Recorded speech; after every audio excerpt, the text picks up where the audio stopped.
आप सभी का इस कार्यक्रम में स्वागत है। मैं उपेंद्र अनमोल मुखर्जी नगर दिल्ली से आप सभी लोगों का स्वागत करता हूं। मॉडर्न हिस्ट्री के क्लास में हम लोग पढ़ रहे थे कि किस तरीके से रेगुलेटिंग एक्ट लाया गया और किस तरीके से पिट्स इंडिया एक्ट लाया गया। रेगुलेटिंग एक्ट की आखिर जरूरत क्यों पड़ी? क्योंकि कॉमर्शियल एज में जो वाणिज्यिक काल था अंग्रेजों का, उस समय में जो भारत में ईस्ट इंडिया कंपनी थी उसके द्वारा बहुत देखा जाए तो भारत में लूट मचाई गई और भारत से बहुत ज्यादा धन और संसाधनों को लूटा गया, जिसके नाते ब्रिटेन में कंपनी के खिलाफ माहौल बना। ऐसा नहीं कि ब्रिटेन के लोग लूटने के खिलाफ थे, हाँ, लेकिन ब्रिटेन के लोग लोग जो है ईस्ट इंडिया कंपनी के लोग इतना तेजी से धनी हो रहे हैं और वहां की व्यवस्था को प्रभावित कर रहे हैं, इससे निश्चित रूप से नाराज थे। और इसी नाराजगी को दूर करने के लिए रेगुलेटिंग एक्ट को लाया गया ताकि कंपनी को टाइट किया जा सके, कंपनी को नियंत्रित किया जा सके, और इसी संदर्भ में रेगुलेटिंग एक्ट को लाया गया। लेकिन रेगुलेटिंग एक्ट में बहुत सारी चीजें डिफाइंड नहीं थी। खासकर कंपनी को व्यापारिक मामले पर भी अधिकार था और कंपनी को शासन प्रशासन सैन्य प्रशासन इन सब पे अधिकार था। और सारी चीजें एक साथ होने के कारण अभी भी कंपनी के लोग भ्रष्टाचार को बढ़ावा दे रहे थे, अभी भी कंपनी को लोग पैसा बना रहे थे, और इसी संदर्भ में पिट्स इंडिया एक्ट को लाया गया। तो पिट्स इंडिया एक्ट में इन दोनों चीजों को अलग कर दिया गया। अगर आप देखेंगे तो पिट्स इंडिया एक्ट की सबसे महत्वपूर्ण बात क्या रही? पिट्स इंडिया एक्ट की सबसे महत्वपूर्ण बात रही कि दोनों अधिकार को सेपरेट कर दिया गया। अर्थात पिट्स इंडिया एक्ट में कंपनी के व्यवसायिक मामले को अलग कर दिया गया और कंपनी के शासन और प्रशासन के मामले को अलग कर दिया गया।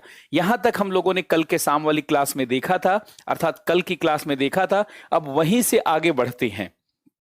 तो एक बार मैं पिट्स इंडिया एक्ट के बारे में थोड़ा सा जो है 1 मिनट बात करते हुए फिर आगे बढ़ते हैं।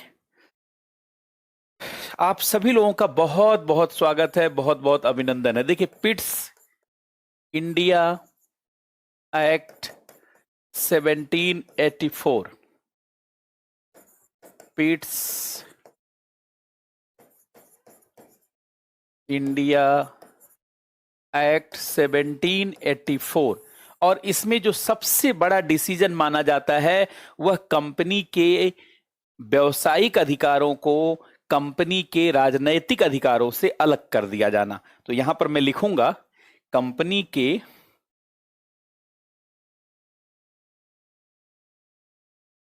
कॉमर्शियल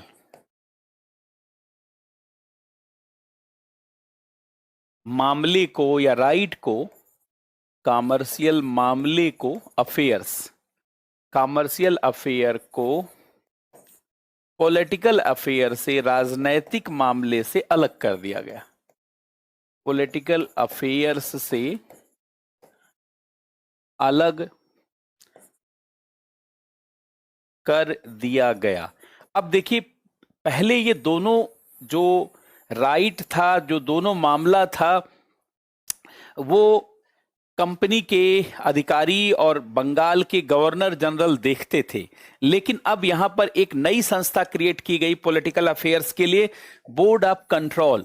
ये पॉलिटिकल मामला बोर्ड ऑफ कंट्रोल के दायरे में चला गया और बोर्ड ऑफ कंट्रोल को नियंत्रित किया जा रहा था। वहां से इंग्लैंड, लंदन में बैठी हुई जो काउंसिल थी जिसमें 6 कमिश्नर थे, वो वहां से नियंत्रित कर रहे थे। अर्थात इसमें इस तरीके से देखिए, पिट्स इंडिया एक्ट में हुआ, पिट्स इंडिया एक्ट, ये सब समझे रहेंगे आप तो आगे इंडियन कॉन्स्टिट्यूशन को समझने में भी आसानी होगी, क्योंकि शक्तियों के पृथक्करण की बात को भी आप समझेंगे। तो देखिए यहां पर जो है court of directors, court of directors, ये तो पहले से ही था। कोर्ट ऑफ डायरेक्टर जिसको निदेशक मंडल कहा जाता है, लेकिन इसको सिर्फ व्यावसायिक अधिकार दिया गया। निदेशक मंडल, इसको कॉमर्शियल अफेयर दिया गया, व्यावसायिक मामले दिए गए कि ये व्यावसायिक मामले को देखेंगे, व्यावसायिक मामला इन्हें दिया गया कि ये व्यवसायिक मामले को देखेंगे, और बोर्ड ऑफ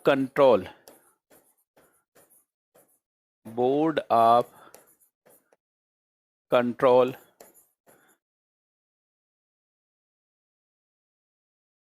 नियंत्रण मंडल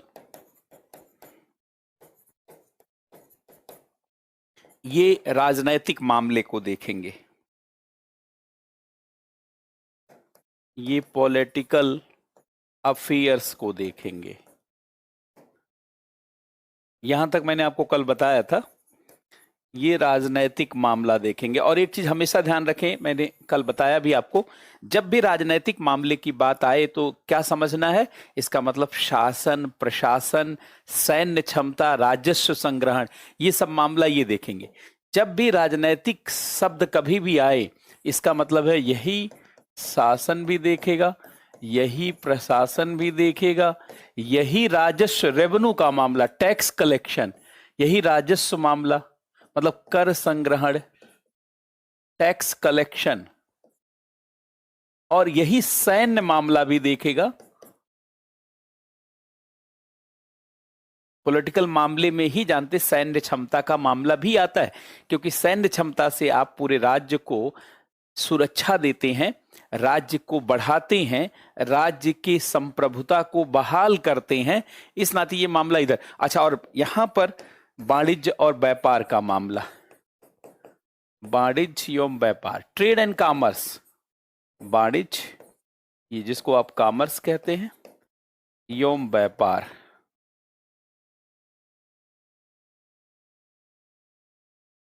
ट्रेड के मामले, ये कॉमर्शियल अफेयर्स, अर्थात ये जितना भी व्यवसायिक मामला है वाणिज्य और व्यापार से संबंधित, ये सब निदेशक मंडल की निगरानी में होगा। निदेशक मंडल इन सबको देखेगा। तो इस तरीके से एक दोहरी व्यवस्था स्थापित हुई, एक दोहरा शासन स्थापित हुआ। इसी नाते जानते इसको डबल गवर्नमेंट के नाम से, चूंकि ये दो व्यवस्था एक साथ हो रही है तो इसीलिए इसको डबल गवर्नमेंट कहा गया। डबल गवर्नमेंट या डिवल गवर्नमेंट एक ही बात, डबल गवर्नमेंट और डिवल गवर्नमेंट, डिवल गवर्नमेंट मतलब दोहरा शासन, इसी को दोहरे शासन के रूप में जाना गया कि यह एक दोहरा शासन है, क्योंकि दो व्यवस्था एक साथ संचालित। अब आप कहेंगे इससे फायदा क्या हुआ? इससे बहुत फायदा हुआ। इससे खासकर ब्रिटिश सरकार का, पहली बात तो भारत में नियंत्रण ज्यादा बढ़ गया, ब्रिटिश पार्लियामेंट का नियंत्रण और टाइट हो गया, और कंपनी के अधिकारी अब वैसे स्वयंभू नहीं रह गए जैसे पहले स्वतंत्र रूप से निर्णय लेते थे। अब वो जानते हैं ब्रिटिश व्यवस्था के अंदर बंधने लगे। तो इसका परिणाम क्या रहा है? परिणाम देखेंगे Pitt's India act, 3-4 point. Pitt's India act 1784 का परिणाम क्या निकला, इस पर भी मैंने बात किया था। देखिए, पहली बात, ब्रिटिश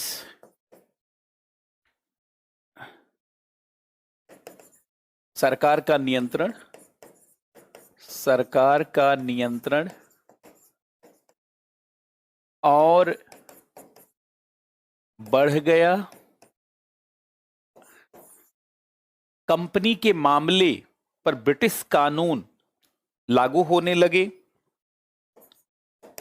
कंपनी के मामले में ब्रिटिश कानून का विस्तार हुआ, और इसके अलावा लिखित कानून, लिखित व्यवस्था का प्रभाव बढ़ा, और लिखित कानून, लिखित नियम का प्रचलन शुरू हुआ। इससे पहले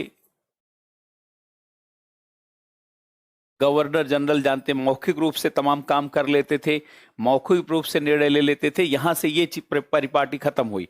अच्छा, और एक सबसे महत्वपूर्ण बात जो है, ध्यान से सुनेंगे, जो सबसे महत्वपूर्ण बात रही, पहली बार भारत में जो कंपनी के क्षेत्र को ब्रिटिश क्षेत्र जानते माना गया, अर्थात जो भारत में कंपनी के शासन वाला क्षेत्र है, पहले उसे कंपनी का क्षेत्र माना जाता था, लेकिन ब्रिटेन सरकार ने अपना नियंत्रण बढ़ा करके उसको ब्रिटिश क्षेत्र, ब्रिटिश पोजीशन घोषित किया। भारत में, ये पॉइंट ध्यान रखिएगा इसलिए मैं कलर बदल रहा हूं, भारत में कंपनी के क्षेत्र को ब्रिटिश क्षेत्र पहली बार घोषित किया गया। पहली बार घोषित किया गया, घोषित किया गया। तो भारत में कंपनी के क्षेत्र को ब्रिटिश क्षेत्र फर्स्ट टाइम घोषित किया गया। अर्थात आप कह सकते हैं कि first time company territories in India was called British position. First time company territory in India called British position in India. पहली बार जानते हैं ये शब्द प्रचलन में आया, पहली बार इस शब्द का प्रयोग हुआ। तो इसको भी आप विशेष रूप से ध्यान रखेंगे, इस पॉइंट को भी।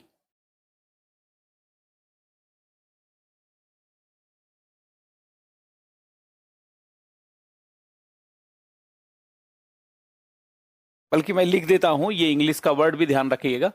First time company territories in India called British possession, कब्जा, British possession in India।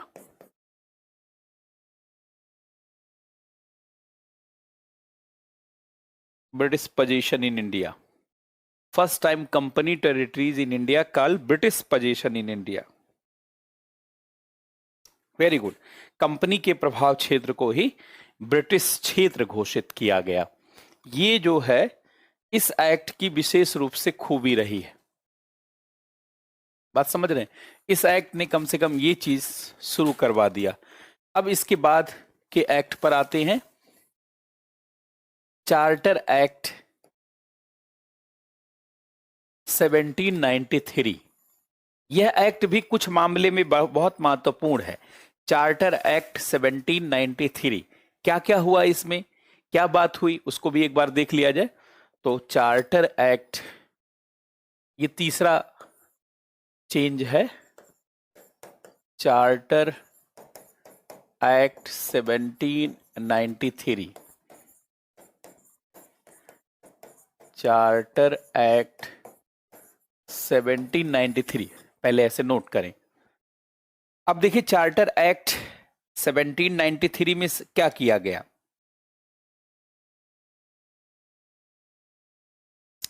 Company का शासन संपूर्ण भारत पे था ही नहीं। कंपनी का शासन सिर्फ जानते हैं बंगाल वाला जो क्षेत्र था, जो बंबई का क्षेत्र था, बॉम्बे का, मद्रास का। बाकी जानते भारत में बहुत सारी रियासतें थी। अभी जानते, अभी जो है मराठाओं का भी प्रभाव था। जब ये पिट्स इंडिया के बाद तो मराठों का तमाम जगहों पर शासन था। मैसूर राज्य का जानते प्रभाव था, सिखों का प्रभाव था। केवल यही आप जान लीजिए कि जो अवध का नवाब, बंगाल का नवाब और मुगल क्षेत्र, ये काफी इलाका जानते हैं बंगाल के अंतर्गत चला गया था। लेकिन पूरा भारत एक बड़ा शब्द है, पूरा भारत जानते हैं उनके शासन में नहीं आया था। धीरे धीरे वो जो है पूरे भारत को शासन में लाने का प्रयास करते हैं। और डलहौजी जब आ गया तो बहुत सारे क्षेत्रों को उसने हड़प लिया। अर्थात अगर आप देखिए 1858 तक आते आते तो लगभग पूरे भारत में जो है ब्रिटिश शासन का प्रभाव देख सकते हैं। लेकिन तब भी बहुत सारी रियासतें थी, 600 से ज्यादा रियासतें थी, उनका भी एरिया बहुत बड़ा बड़ा था।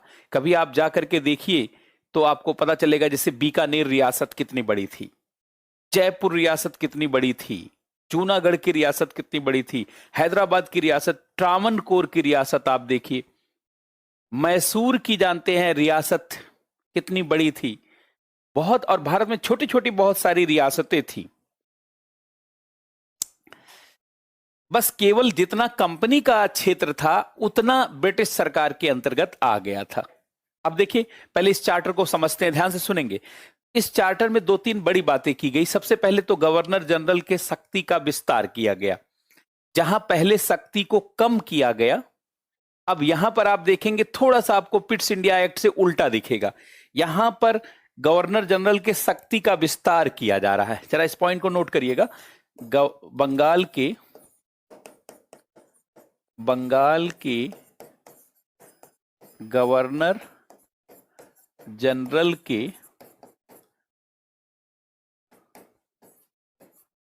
शक्ति का विस्तार किया गया। तो बंगाल के गवर्नर जनरल के शक्ति का विस्तार किया जा रहा है। कॉर्नवालिस के परिषद में की शक्ति को जानते हैं और व्यापक बनाने का प्रयास हो रहा है। और इसके अलावा जो कुछ अधिकार काटे भी गए, जैसे ब्रिटिश अधिकारियों की नियुक्ति, कई गवर्नर जनरलों की नियुक्ति का जो अधिकार है। तो पहले इस पॉइंट को लिखिए, बंगाल के गवर्नर जनरल की शक्तियों का विस्तार किया गया।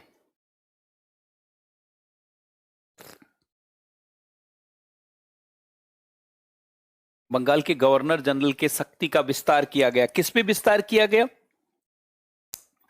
प्रेसिडेंसी के गवर्नरों को, मतलब अर्थात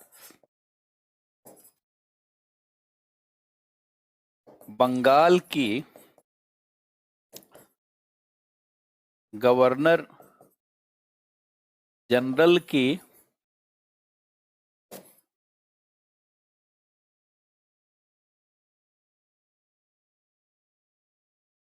हाँ बिल्कुल, बहुत अच्छी बात आपने कहा।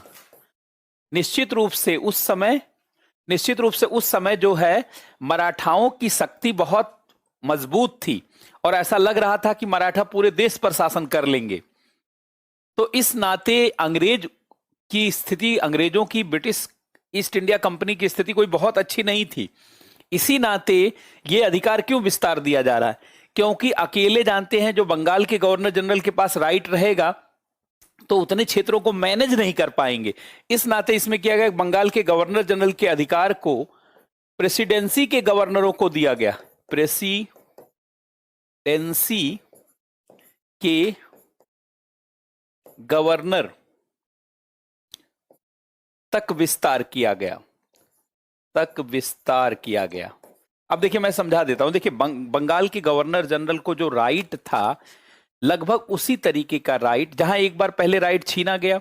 राइट छीनने का मतलब है कि बंगाल के गवर्नर जनरल के अंडर ही ला दिया गया था रेगुलेटिंग एक्ट में बॉम्बे के गवर्नर जनरल को भी, और मद्रास के गवर्नर को भी, और बॉम्बे के गवर्नर को भी। इसमें क्या किया गया कि इनके गवर्नर जनरल की शक्ति का विस्तार कर दिया गया।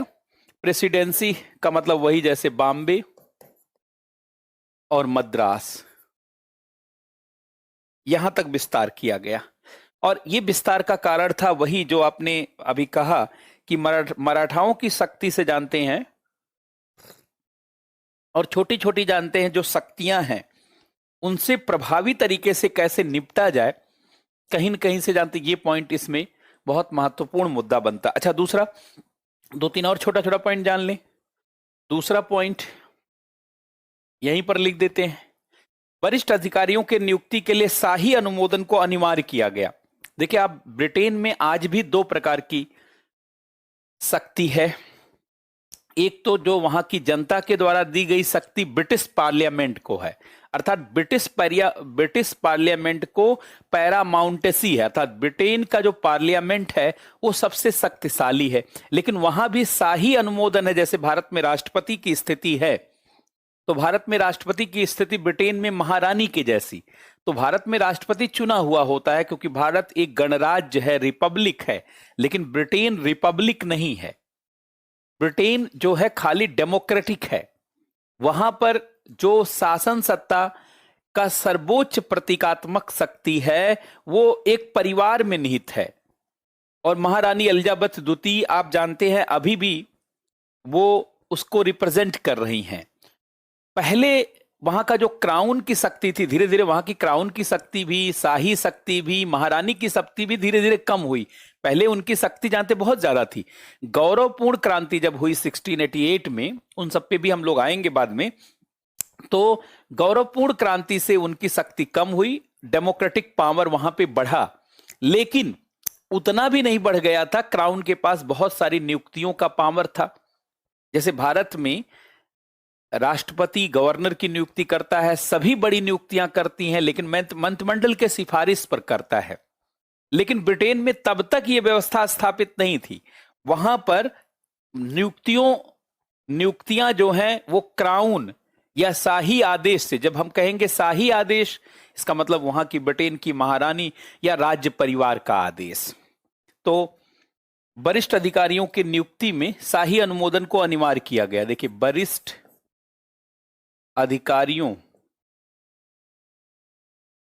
वरिष्ठ अधिकारियों की नियुक्ति में शाही अनुमोदन, नोबल अप्रूवल, शाही अनुमोदन को अनिवार्य किया गया। शाही अनुमोदन को अनिवार्य किया गया, इसको भी लिख दीजिए।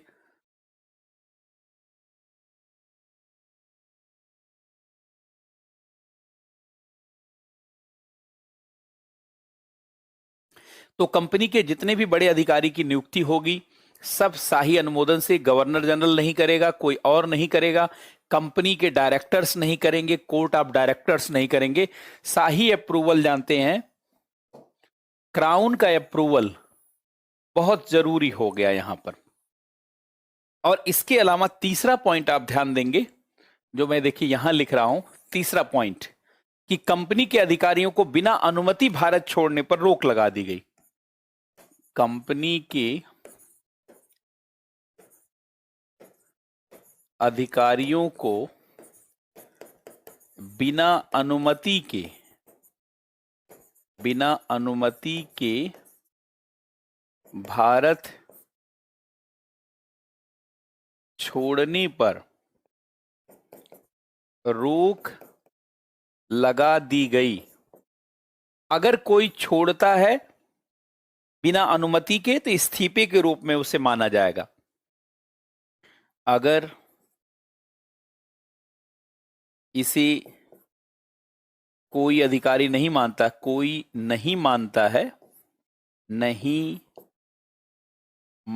है, अब देखिए इसको मैं यहां लिख रहा हूं, उसे इस्तीफा माना जाएगा,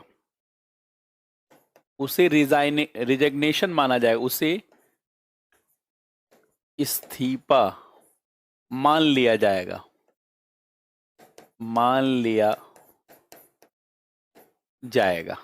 अर्थात उसे इस्तीफे के रूप में स्वीकार कर लिया जाएगा।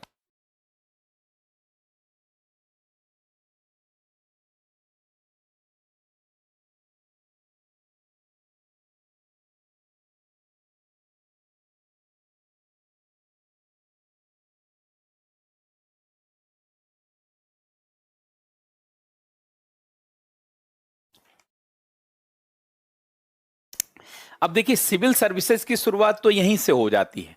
सिविल सर्विसेज की शुरुआत इसी एक्ट के माध्यम से ही होती है। जरा ध्यान देंगे, ये देखिए आप, पहले इसको मैं थोड़ा सा पढ़ रहा हूं, ध्यान से सुनेंगे आप बहुत इत्मीनान से। पहले देखिए लिखा, expenses of member of board, पहले ध्यान से सुनेंगे, expenses of member of board of control and their staff met out from Indian revenue. जो बोर्ड ऑफ कंट्रोल के अधिकारी हैं, बोर्ड ऑफ कंट्रोल का जो कार्यालय है ब्रिटेन में, उसके जो कमिश्नर्स हैं, उन सब का जानते खर्च वेतन सब भारतीय राजस्व से दिया जाएगा। इसीलिए यहां से राजस्व जुटाने पर कंपनी जोर देने लगी। दूसरा जरा पढ़िएगा, अभी मैं लिखता हूं उधर। Commander in chief was not now the member of governor general council unless was specially appointed to the, चलिए इसको बाद में समझा देंगे। देखिए, East India Company was empowered to grant license to the both individuals and company employee to trade in India. East India company को अधिकार दिया गया कि वो अपने जानते एम्प्लॉय को और अन्य लोगों को लाइसेंस दे सकती है व्यापार के लिए भारत में, है कि नहीं, और चाइना के साथ अफीम का व्यापार और ये सब बहुत सारा पॉइंट, लेकिन मैं खास खास पॉइंट पर यहां पे चर्चा कर रहा हूं। अच्छा, यहां देखिए एक शब्द आप पाएंगे कि East India Company will pay the 5 lakh pound annually out of surplus revenue to the British government. और देखिए, act of prohibited receiving of the gift by the servant of the company. अब इसमें कुछ चीजें कंपनी के अधिकारों को रोकती हैं, कुछ चीजें कंपनी के अधिकारों को बढ़ाती हैं। मतलब यह एक तरीके का ऐसा एक्ट रहा जो पहले से आप देख रहे थे regulating act, Pitt's India act, उसकी दिशा में नहीं है। अर्थात एक नए तरीके का एक्ट है जिसमें कंपनी के कुछ अधिकारों को काटा जा रहा है और कुछ अधिकारों को बढ़ाया जा रहा है। इसी सारी चीज को जानते हैं, समझना है। एक सेकंड रुकेंगे।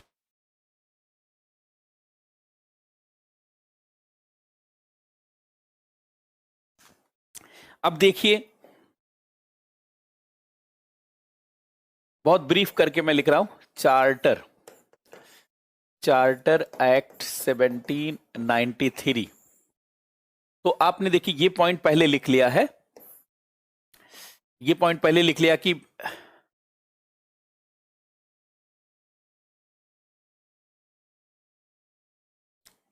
ये पॉइंट पहले लिख लिया है कि बंगाल के गवर्नर जनरल के शक्ति का विस्तार किया गया।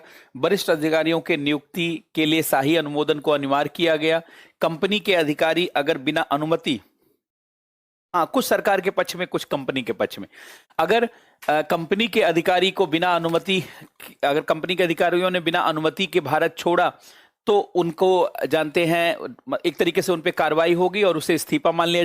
ये देखा जाए तो सब ये कंपनी के विरुद्ध है, ये भी कंपनी के विरुद्ध है, ये जो है कंपनी के थोड़ा सा पक्ष में है। तो आप देखिए, मैं यहां अलग अलग करके लिख देता हूं कि क्या क्या कंपनी के पक्ष टाइप का था और क्या क्या अलग टाइप से था। तो देखिए, इसमें कंपनी के पक्ष में, सरकार के पक्ष में, सरकार के पक्ष में।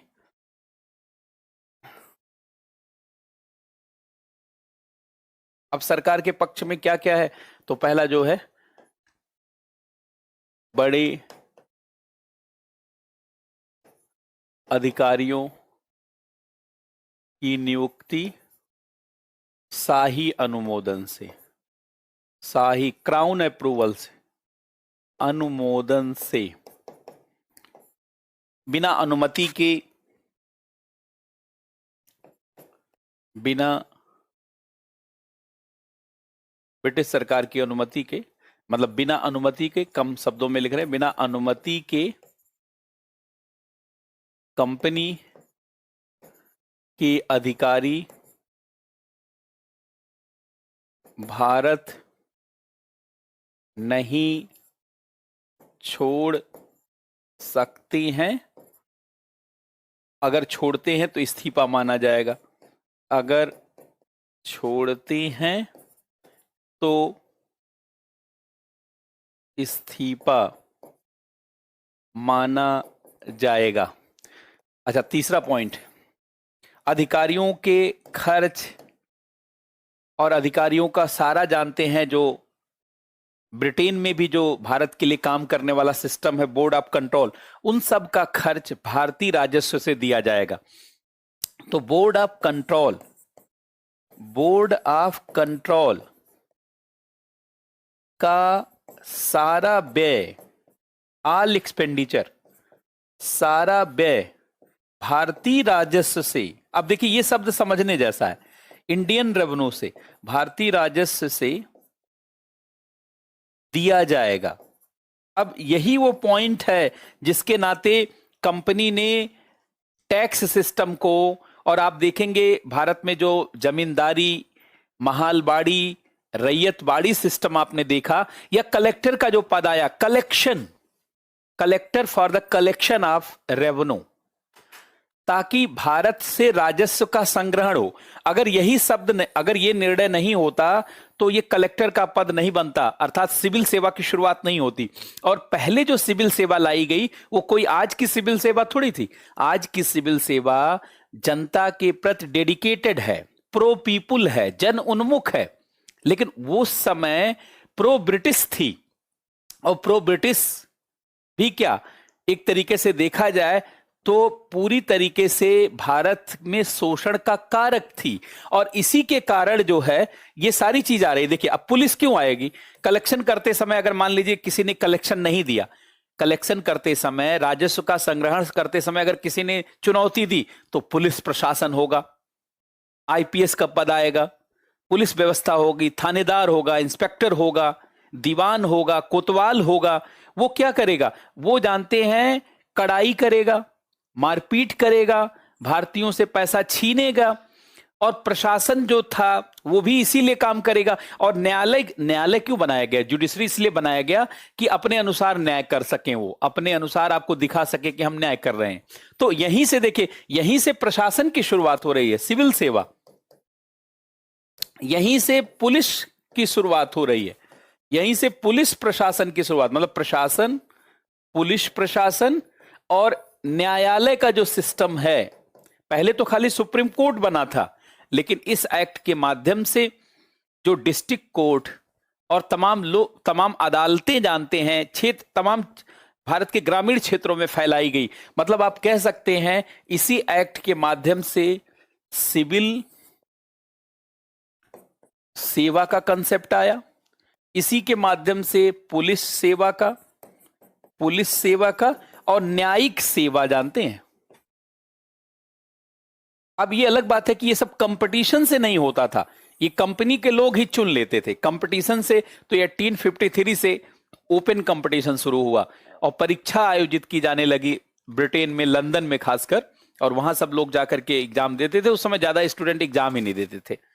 उस समय 150 लोग गए एग्जाम में, जानते हैं 150 लोग इधर से और 2-4 हजार लोग जानते उधर से एग्जाम में शामिल होते थे। आप संख्या देखेंगे तो बहुत कम लोगों की है। अर्थात ये इन सब चीजों की शुरुआत हुई, लेकिन प्रतिस्पर्धा के आधार पर नहीं। कंपनी के अधिकारी जिसको फेवर करते थे और ब्रिटिश सरकार जिसको फेवर करती थी, उन्हीं की नियुक्ति हो जाती। मुख्यतः यहां पे तो कंपनी के लोग ही डिसाइड करते थे। तो सिविल सेवा, पुलिस सेवा, न्यायिक सेवा की शुरुआत, लेकिन बिना प्रतिस्पर्धा के, बिना कंपटीशन के, अर्थात कंपनी के द्वारा सब नियुक्ति होती थी, अर्थात कंपनी के द्वारा नियुक्ति। अब जब ये हो गया कि बोर्ड ऑफ कंट्रोल का सारा एक्सपेंसेस इंडियन रेवेन्यू से जाएगा, तो फिर यहीं से कर व्यवस्था शुरू होती है, यहीं से कर व्यवस्था को टाइट किया जाता है। और साथ ही साथ 5 लाख पाउंड ब्रिटिश सरकार को एनुअली देने का इसमें प्राविधान बनाया गया, प्रोविजन बनाया गया, एक क्लास बनाया गया कि 5 लाख पाउंड जो भारत में कंपनी का टेरिटरीज है, territories under east India Company will collect 5 lakh amount of Indian revenue, जो ब्रिटिश सरकार को यहां से भेजा जाएगा, जो ब्रिटिश सरकार को जाएगा, जिसके नाते कलेक्शन का और दबाव बना। तो अब देखिए, चूंकि इंडियन रेवेन्यू का जुगाड़ कैसे हो, इंडियन रेवेन्यू का जुगाड़ कैसे हो, इसके लिए फिर टैक्स सिस्टम को इंपोज किया गया। टैक्स सिस्टम, कर प्रणाली लाई गई। और कर प्रणाली में पहले कर कहां लग सकता था? पहले कर जानते हैं भारत में 2 ही व्यवस्था थी उस समय, या तो एग्रीकल्चर सिस्टम था या तो इंडस्ट्रियल। यद्यप भारत बहुत विकसित तरीके की अर्थव्यवस्था था उस दौर में। अगर वर्ल्ड बैंक की रिपोर्ट देखा जाए तो भारत 1750 तक दुनिया की सबसे बड़ी अर्थव्यवस्था, सबसे बड़ा जीडीपी था। वर्ल्ड बैंक कहता है 24.3% पूरी दुनिया की जीडीपी भारत के पास थी। जो स्थिति आज अमेरिका की है, यही स्टेटस भारत का पहली सदी से लेकर के 18वीं सदी तक था। It means from the first century till to 18th century we got first position in economic term. और वो अगर आप जीडीपी के संदर्भ में देखेंगे तो वो देख सकते हैं। तो हमारे पास कृषि एक उन्नत, हमारे पास कृषि बहुत अच्छी स्थिति में थी। खैर कंपनी ने सारा खराब कर दिया मामला, और हमारे पास उद्योग भी अच्छी तरीके से था। अब इसी पर इन्होंने टैक्स को इम्पोज किया, और यहां पर आप देखेंगे तो यहां जमींदारी सिस्टम को, सेटलमेंट को लाया गया, जमींदारी प्रथा को लाया गया। यहीं पर महलबाड़ी प्रथा को लाया गया। जमींदारी प्रथा को भारत के लगभग 19% एरिया पर लाया गया। महलबाड़ी को अराउंड 30% एरिया पर लाया गया, जैसे पंजाब है, हिमाचल प्रदेश है, हरियाणा है, दिल्ली है, आगरा तक, पश्चिमी उत्तर प्रदेश है, या राजस्थान का भी जानते हैं 2-3 जिला जैसे झुंझुनू और ये सब, सीकर या अलवर के आसपास का एरिया, ये महलबाड़ी के अंतर्गत था। और जमींदारी के अंतर्गत बनारस से आगे, अर्थात अगर आप प्रयागराज से आगे बढ़ेंगे तो बनारस से लेकर के सीधे पूरा बांग्लादेश तक, कंप्लीट बांग्लादेश, असम का सिलहट, और वर्तमान जो बिहार है, झारखंड है, उड़ीसा है, बंगाल है, पूर्वी उत्तर प्रदेश आप कह सकते हैं, यहां तक। इसीलिए वहां का जमीन की इकाई अलग है, यहां की जमीन की इकाई अलग, वहां का बीघा अलग है, यहां का बीघा अलग है। क्यों? क्योंकि जमींदारी सिस्टम ये 19% एरिया को ऑक्युपाई करता था। महलबाड़ी प्रथा जो है ये 30% एरिया को ऑक्युपाई करता था। और इसके बाद रैयतबाड़ी, ये सबसे बड़े क्षेत्र पर था। रैयतबाड़ी जो प्रथा थी, ये rest 51% Indian territory occupied by east India company, अर्थात ईस्ट इंडिया कंपनी के अंदर जो भारतीय क्षेत्र था, क्योंकि भारत में रियासतें भी 600 से अधिक थी, तो हम पूरा भारत शब्द यूज ना किया करें, क्योंकि पूरे भारत में तो अंग्रेजों का या कंपनी का शासन तो लास्ट तक नहीं हुआ। और ये तो बात मैं कर रहा हूं जो है 1793 की। तब ब्रिटिश शासन या ईस्ट इंडिया कंपनी का शासन लिमिटेड एरियाज तक था। हां, हम कह सकते हैं कि अधिकतर एरिया तक था, लेकिन सारे एरिया तक नहीं था। वो तो डलहौजी की जो हड़प नीति थी, उससे बहुत सारा एरिया उसने ऑक्युपाई कर लिया। और 1858 के एक्ट तक आते आते मेजॉरिटी एरिया जो है उसके पास था, लेकिन टोटल एरिया उसके पास कभी भी नहीं था। और आप कभी मैसूर राज्य को या ट्रावनकोर को देखेंगे या बीकानेर को देखेंगे, बीकानेर का, जयपुर का आप देखिए एरिया, या हैदराबाद का देखिए, जूनागढ़ का देखिए, इंदौर का पूरा एरिया देखिए, ग्वालियर का पूरा एरिया देखिए। ये कोई छोटा मोटा एरिया नहीं है। आज भी उस संभाग को देख करके जाना जा सकता है कि कितने बड़े एरिया पर जानते ईस्ट इंडिया कंपनी का शासन नहीं हो पाया था। हाँ, ये अलग बात है कि ये लोग उनके साथ मिल करके 3-5 कर रहे थे। तो टैक्स सिस्टम यहां से इंपोज हुआ। और उद्योगों पर भी जानते हैं कई सिस्टम लाया गया, जैसे ददनी प्रथा लाई गई, कंट्रैक्ट सिस्टम, इजारदारी प्रथा लाई गई। जैसे एक सिस्टम है ददनी प्रथा, it is called contract system. अगर आज के समय में देखा जाए, कंट्रैक्ट के लिए अभी नोबेल पुरस्कार भी दिया गया है। कंट्रैक्ट एक्ट कैसे बनता है, कंट्रैक्ट कैसे होता है, दो लोगों के बीच कैसे समझौते होते हैं, तो ये उद्योगों को इस तरीके से प्रभावित किया गया। मतलब ये सारी जड़ इसी एक्ट में, सारी जड़ जानते हैं इसी एक्ट में है। और इस एक्ट को पास करने में जानते हैं ब्रिटेन की संसद में कोई बहुत चुनौती नहीं हुई, बहुत मिनिमम अपोजिशन इसके लिए था। इससे कितनी चालाकी लगती है, अर्थात भारतीय क्षेत्रों का शोषण हो, इससे हर कोई सहमत था ब्रिटेन में। हां, कंपनी पर थोड़ा सा नियंत्रण हो, यह भी लोग वहां चाह रहे थे, क्योंकि पैसे का सब साम्राज्य था, बिना पैसे के कुछ होता नहीं, आज भी और तब भी। ब्रिटेन में आज वाली जो हमारे यहाँ स्थिति है, ब्रिटेन में तभी आ गई थी ये स्थिति। और इस नाते आप देख रहे हैं कि ये सारे पॉइंट को लीगलाइज किया गया है खाली। अब 5 लाख पाउंड का जुगाड़ करना है ब्रिटिश सरकार को देने के लिए, और इसके अलावा भारत से ही पैसा जुटाना है। भारत के मामले पर जो बोर्ड ऑफ कंट्रोल 6 कमिश्नर, उनकी ऑफिस का खर्च, और भारत के मामले में जो मंत्री नियुक्त होता था उसका भी पैसा, और भारत में कंपनी के जो कर्मचारी थे, यहां पे जो सेना का खर्च था, शासन प्रशासन का जो खर्च था, और व्यापार और वाणिज्य, ये सारा वेतन कहां से जाएगा? From the Indian revenue. यहीं से तबाही मचती है, और बाद में वंदे मातरम जैसा राष्ट्र गीत लिखना पड़ता है बंकिम चंद्र चटर्जी को, क्योंकि इसके लिए फिर आपको पैसा जुटाना पड़ेगा, और पैसा जुटाने के लिए टाइट करना पड़ेगा। और कलेक्टर का पद, डिप्टी कलेक्टर का पद, रेवेन्यू इंस्पेक्टर का पद, रेवेन्यू ऑफिसर का पद, अमीन का पद, लेखपाल का, पटवार का पद, ये सब इसी दौरान सृजित हुआ है। और इसी दौरान जानते हैं ये सारे सिस्टम को मोबिलाइज किया गया, इस सारे सिस्टम को लाया गया, जो आज भी आप देख रहे हैं। बहुत सुधार की जरूरत है उसमें। तो ये जो है कलेक्शन के कारण ही। तो अब इसके बाद एक पॉइंट और जोड़ लें आप इसमें। मैंने देखिए यहां पर ये पॉइंट लिखा कि पहले बड़े अधिकारियों के लिए क्राउन अप्रूवल, शाही अनुमोदन, और विथ आउट कंसेंट आप जा नहीं सकते भारत छोड़ करके। अगर जाएंगे तो रिजाइनेशन माना जाएगा। बोर्ड ऑफ कंट्रोल को भारतीय राजस्व से सारा पेमेंट दिया जाएगा।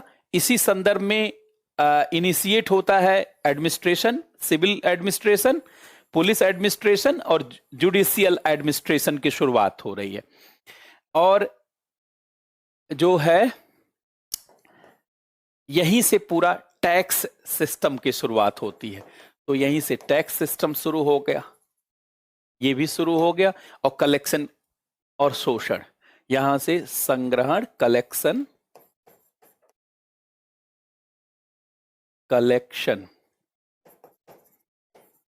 एंड करप्शन, ये दोबारा जानते बढ़ गया। अच्छा, अब एक चीज और ध्यान रखेंगे कि सरकार के, जैसे ये सरकार के पक्ष में सारा निर्णय था, तो कंपनी के पक्ष में क्या निर्णय था? जैसे कंपनी के पक्ष में निर्णय था कि कंपनी अपने कर्मचारियों को, अपने लोगों को व्यापार का अधिकार करने का राइट दे सकती है। जैसे देखिए इस पॉइंट को आप जरा ध्यान दें कि East India company was empowered to grant license to the both individuals and company employee to trade in India, which paved to the way for the shipment of opium to the China।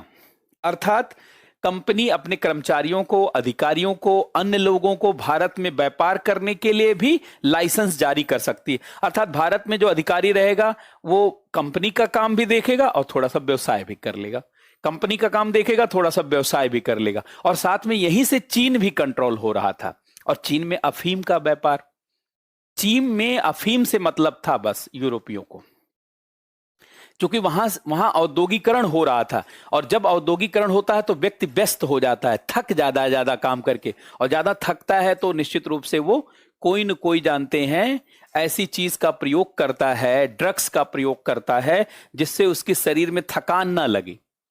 और इसी नाते अफीम का व्यापार और अफीम पर नियंत्रण की भी शुरुआत इस समय हुई, क्योंकि मैंने आपको बताया था,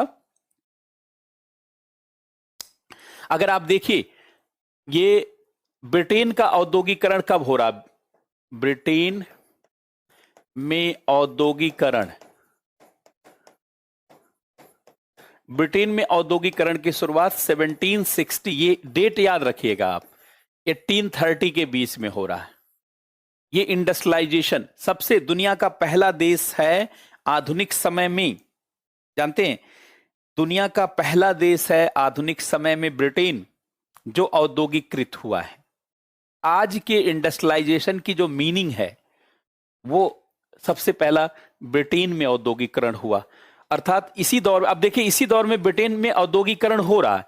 अब ये संसाधन भारत से और तमाम उपनिवेशों से जा रहे हैं, और उसका औद्योगिकरण हो रहा है और हमारा डी इंडस्ट्रियलाइजेशन हो रहा है, अर्थात हमारे औद्योगिकरण को रोका जा रहा है। बात समझ रहे हैं? तो यही टाइम है उसके इंडस्ट्रियलाइजेशन का, यह भी ध्यान रखना है आपको। तो मोटे तौर पर जानते हैं, ये पॉइंट हम लोगों ने देख लिया, इसको ध्यान रखेंगे। अभी समराइज करेंगे तो उस पॉइंट को भी आप जो है, और जो इससे रिलेटेड पॉइंट है वो भी जुड़ जाएगा। अब देखिए चार्टर एक्ट 1813, ये चौथा पॉइंट है। Charter act 1813। अब इसमें देखा जाए तो कंपनी के राइट को, कंपनी के अधिकार को, प्रिविलेज को बहुत कम कर दिया गया। इस चार्टर एक्ट के माध्यम से कंपनी के मोनोपोली को लगभग सीमित कर दिया गया। कंपनी केवल चीन और चाय के मामले में ही अधिकार रखती थी। तो पहला पॉइंट, इस एक्ट के द्वारा कंपनी के मोनोपोली को, कंपनी के एकाधिकार को सीमित किया गया, कंपनी के एकाधिकार को लिमिटेड किया गया, सीमित किया गया, और केवल चाय और चीन के अलावा, चाय, टी, क्योंकि टी का व्यवसाय पूरे यूरोप में कायदे से हो रहा था, और जब मैं कह रहा हूं चाय और चीन, तो चीन का मतलब अफीम। उस समय अंग्रेजों को अफीम के अलावा कुछ भी नहीं चाहिए था वहां से। ऐसा नहीं कि केवल अफीम ही, लेकिन 90% उनका जो ट्रेड कॉमर्स था वो अफीम को लेकर ही था। तो सीमित कर दिया गया, और केवल चाय और चीन पर ईस्ट इंडिया कंपनी का एकाधिकार रह गया। चाय और चीन पर ईस्ट इंडिया कंपनी का एकाधिकार रह गया। ईस्ट इंडिया कंपनी का एकाधिकार रह गया। ये सबसे बड़ा पॉइंट है जो अक्सर एग्जाम में पूछा जाता है। अक्सर एग्जाम में जो पूछा जाने वाला पॉइंट है ये है कि कब कंपनी के अधिकार को लिमिटेड किया गया और रिस्ट्रिक्टेड किया गया। तो एक पहला पॉइंट तो ये है। अच्छा, दूसरा आप जानते हैं, अगर आप देखें तो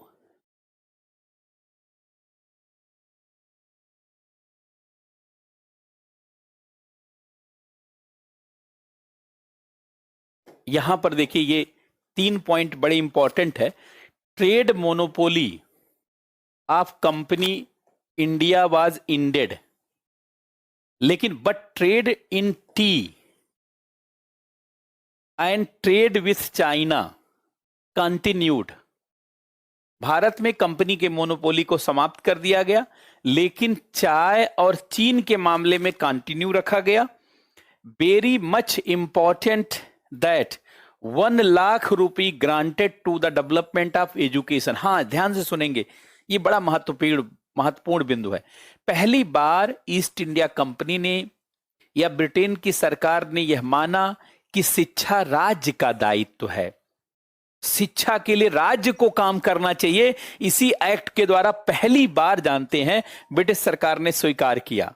इस एक्ट के द्वारा पहली बार ब्रिटिश सरकार ने स्वीकार किया कि शिक्षा राज्य का दायित्व है, शिक्षा के लिए राज्य को काम करना चाहिए। ये पहली बार ब्रिटिश सरकार के द्वारा स्वीकार किया गया।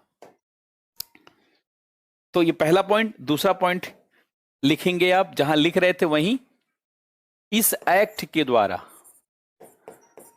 इस एक्ट के द्वारा पहली बार ब्रिटिश सरकार ने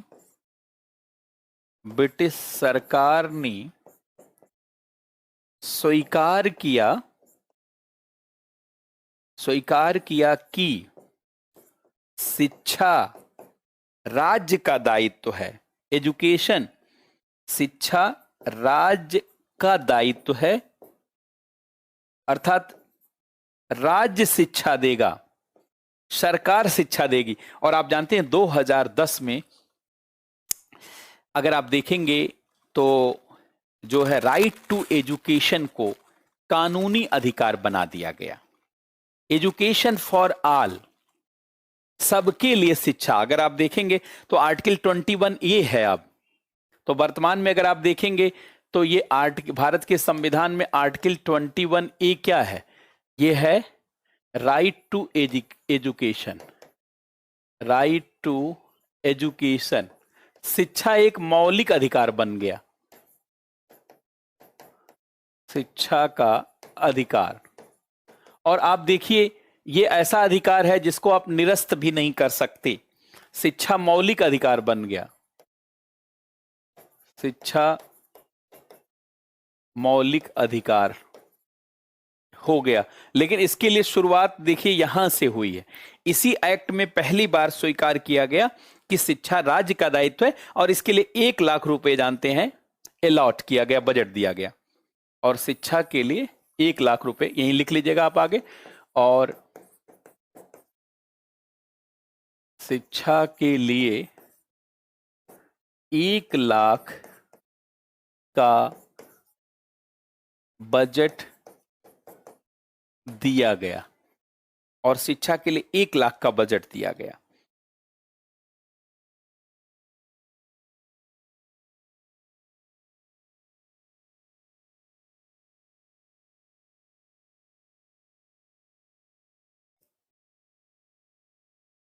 वेरी गुड। 86 अमेंडमेंट के द्वारा जानते हैं 2003 में इसको शामिल किया गया, लेकिन 2010 से उसको न्यायालय ने मौका दिया था भारत सरकार को कि आप तब तक व्यवस्था को सुधार लीजिए। 2010 से व्यवहारिक रूप से जानते हैं लागू कर दिया गया। जैसे राइट टू फूड का अधिकार 2013 में पास कर दिया गया है, लेकिन व्यवहारिक तरीके से अभी सरकार को समय दिया है न्यायालय ने, तो समय मिलता है ताकि तब तक आप संसाधन जुटा लें। तो अच्छा, अब देखिए तीसरा पॉइंट, इसी में तीसरा देखिए 2 पॉइंट चार्टर एक्ट 1813 में पहला पॉइंट हुआ कि मोनोपोली, दूसरा पॉइंट हुआ कि एजुकेशन राज्य का दायित्व, पहला एकाधिकार समाप्त, खाली चाय और चीन को छोड़कर, चाय चीन को छोड़कर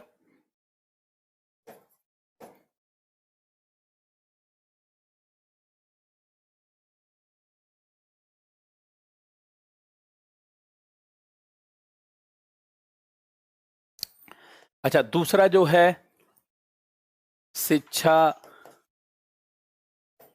राज्य का दायित्व है और 1 लाख का बजट, 1 लाख का बजट। तीसरा, शिक्षा के लिए जानते हैं ब्रिटिश सरकार ने काम करना शुरू किया, लेकिन शिक्षा का मतलब हमारे अनुसार, हमारी सुविधा के अनुसार शिक्षा नहीं। ब्रिटिश सरकार कौन सी शिक्षा देगी? अंग्रेजी शिक्षा, ताकि अंग्रेजी मानसिकता वाले लोगों को खड़ा किया जा सके। यहीं से ब्रिटिश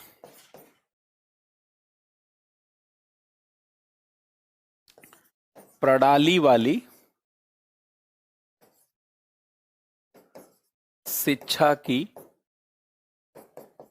शुरुआत हुई, ब्रिटिश प्रणाली वाली शिक्षा की शुरुआत हुई।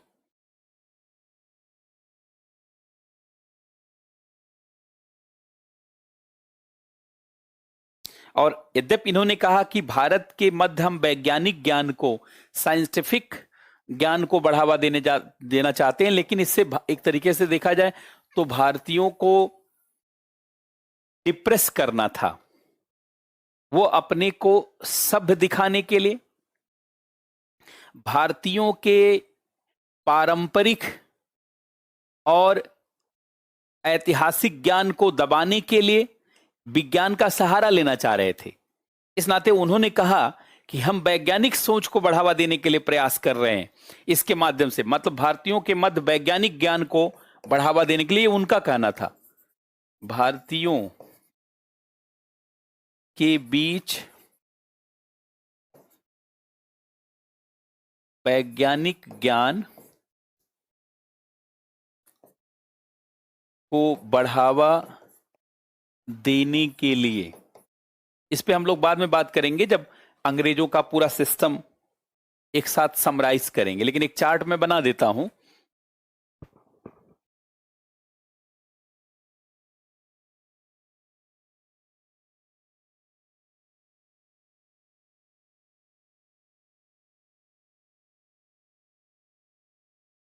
हाँ, बिल्कुल।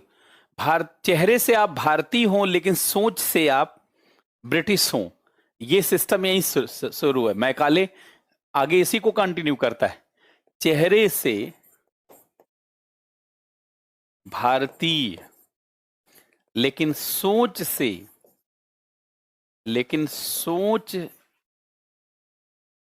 समझ से ब्रिटिश, ऐसा करना चाहते थे वो। और इसी नाते देखिए ये चार्ट बना लेना है कि देखिए जो ब्रिटिश शासन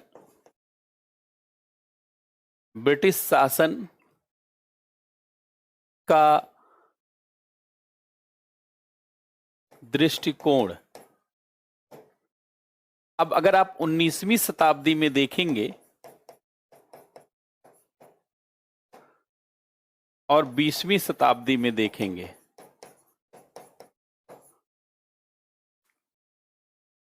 पहले तो वो कहने लगे, पहले 19वीं शताब्दी का मतलब ये 1800 से 1900, और यहां पर ये 1900 से 1947 तक क्या कहते रहे, यहां तक वो कहते रहे कि सिविलाइजिंग मिशन पे हम हैं। यहां वो कहने लगे कि भारतीयों को सभ्य बनाने आए, सिविलाइजिंग मिशन, भारतीयों को सभ्य बनाने का मिशन, कि हम भारतीयों को सभ्य बनाने आए हैं, ऐसा मैसेज दे रहे थे। ये कह रहे थे कि ब्रिटिश शासन, ये दुष्प्रचार था एक तरीके से, ब्रिटिश शासन भारतीयों को सभ्य बनाने के लिए है, ऐसा वो जानते, घोषित रूप से कह रहे थे। हाँ, अभी भी वही है, बिल्कुल सही बात है, अभी भी वही है, कोई अंतर नहीं हुआ है, अभी भी बहुत लोग उसी सोच के हैं।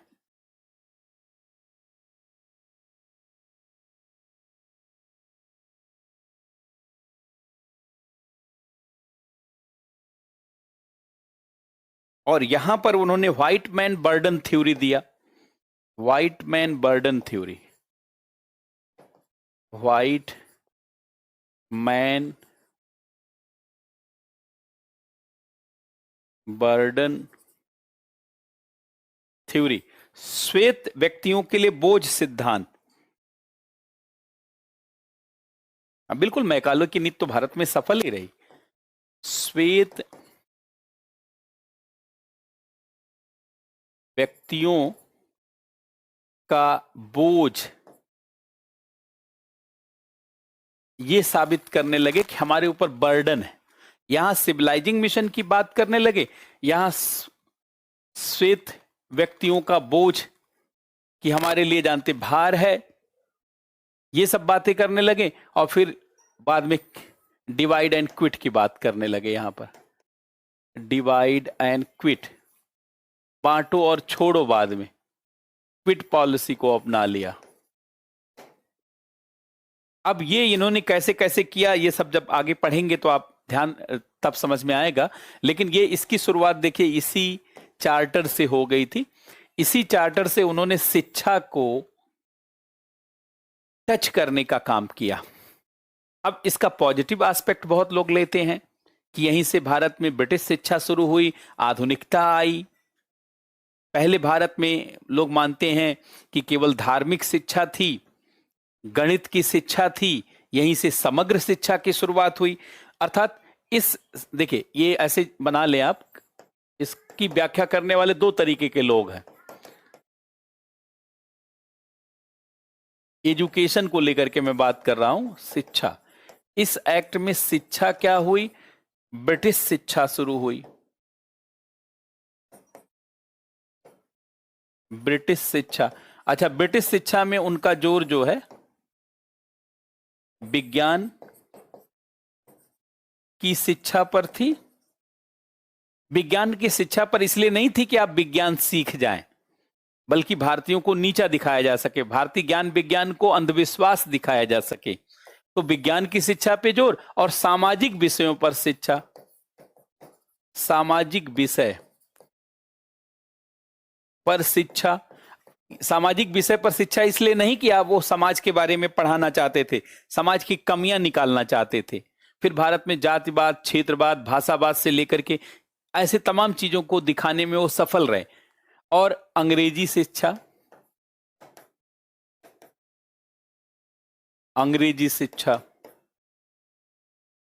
ये ब्रिटिश शिक्षा को वो ले आए। अब बहुत सारे लोग इसके समर्थक हैं, इसका पक्ष लेते हैं। ये ब्रिटिश शिक्षा और भारतीय शिक्षा पहले जो थी,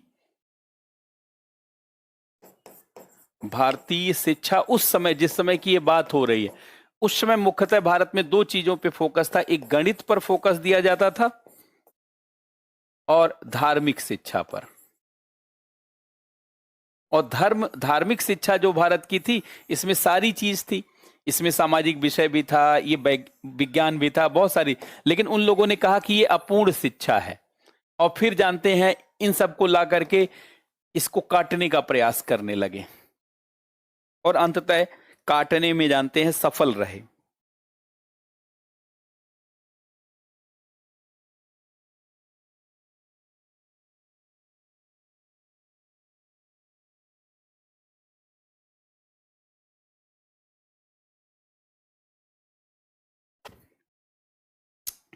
विज्ञान की शिक्षा इसलिए नहीं दे रहे थे कि भारतीय नागरिकों को अंधविश्वास से दूर ले जाएं, बल्कि भारत के पारंपरिक ज्ञान को अंधविश्वास साबित किया जा सके। जैसे नीम का ज्ञान, हल्दी का ज्ञान, तुलसी का ज्ञान। मान लीजिए आप हल्दी लगाते हैं चोट लगने पर, तो उन्होंने साबित करना शुरू कर दिया कि ये अंधविश्वास है, हल्दी से नहीं ठीक होगा, आपको दवा लेना पड़ेगा। बाद में आज क्या प्रूव हो रहा, जब ज्यादा अध्ययन हुआ तो पता चला हल्दी में तो सारे गुण हैं। तुलसी, पहले उन्होंने अंधविश्वास साबित कर दिया, आज उसी तुलसी गिलोय से पूरी दुनिया ठीक हो रही है। पूरी दुनिया में जानते हल्दी वाला दूध पिया जा रहा है। वो अपने से कह रहे थे कि हम भारतीयों को अंधविश्वास से दूर ले जाना चाह रहे हैं, लेकिन वास्तव में भारतीय ज्ञान विज्ञान के प्रति बुरा भाव पैदा करना चाहते थे और भारतीय ज्ञान विज्ञान को अंधविश्वास साबित करके अपनी चीज को फैलाना चाहते थे। अर्थात विज्ञान के प्रति वो ईमानदार नहीं थे। अगर विज्ञान का फैलाव करते तो बहुत अच्छा होता, लेकिन विज्ञान का सहारा लेकर के अपनी मानसिकता का प्रचार प्रसार कर रहे थे। इस नाते जानते हैं यह उनका जो सिस्टम है सही नहीं कहा जा सकता। यद्यपि उसी क्रम में कुछ विज्ञान का हमारे यहां विस्तार भी हुआ, सारी बुराई भी ठीक नहीं है। आप सिविल सेवा की तैयारी कर रहे हैं तो आपको सकारात्मक नकारात्मक दोनों पक्षों को लेकर के चलना होगा। हाँ, लेकिन पिछले 2-3 साल से जो प्रश्न पूछे जा रहे हैं यूपीएससी में, उसको भी ध्यान रखना होगा। यूपीएससी अब उसी दृष्टि से सवाल पूछ रही है ताकि अंग्रेजों की कलई खोली जा सके, है कि नहीं, इस नाते। अच्छा, अब देखिए ये हम लोगों ने देख लिया। अब जो है अगला एक्ट देखिए, चार्टर एक्ट 1833, बहुत इंपॉर्टेंट है ये चार्टर एक्ट 1833।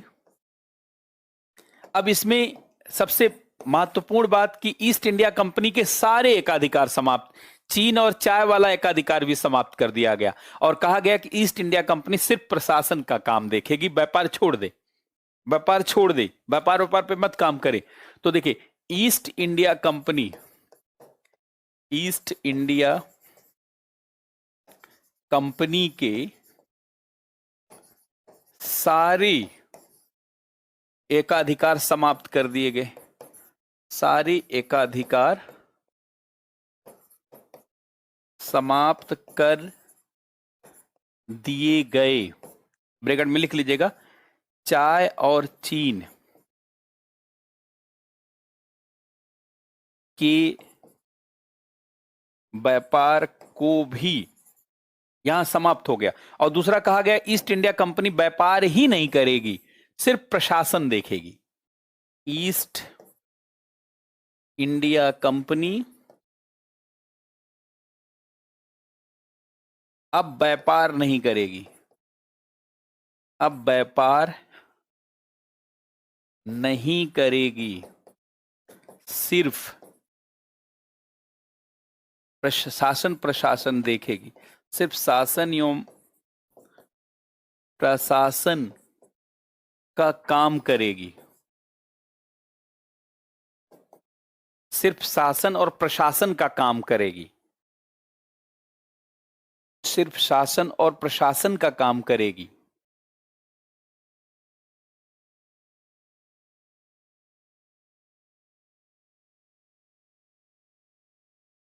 तीसरा जो अक्सर एग्जाम में पूछा जाता है कि बंगाल के गवर्नर जनरल को भारत के गवर्नर जनरल का नाम दे दिया गया। बंगाल के गवर्नर जनरल का पद भारत के गवर्नर जनरल के रूप में जाना जाएगा। पद भारत के गवर्नर जनरल के रूप में जाना जाएगा। अर्थात जो बंगाल के गवर्नर का पद है उसे अब क्या कहा जाएगा? भारत का गवर्नर जनरल। उसे भारत का गवर्नर जनरल कहा जाएगा। बंगाल के गवर्नर जनरल का पद अब भारत का गवर्नर जनरल कहा जाएगा।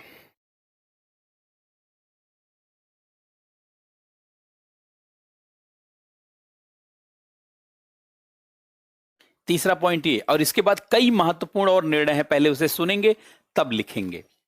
3 पॉइंट तो आप लिख लीजिए जिसमें ज्यादा कुछ सोचना नहीं है। पहला है कि ईस्ट इंडिया कंपनी के एकाधिकार, हर प्रकार का एकाधिकार समाप्त।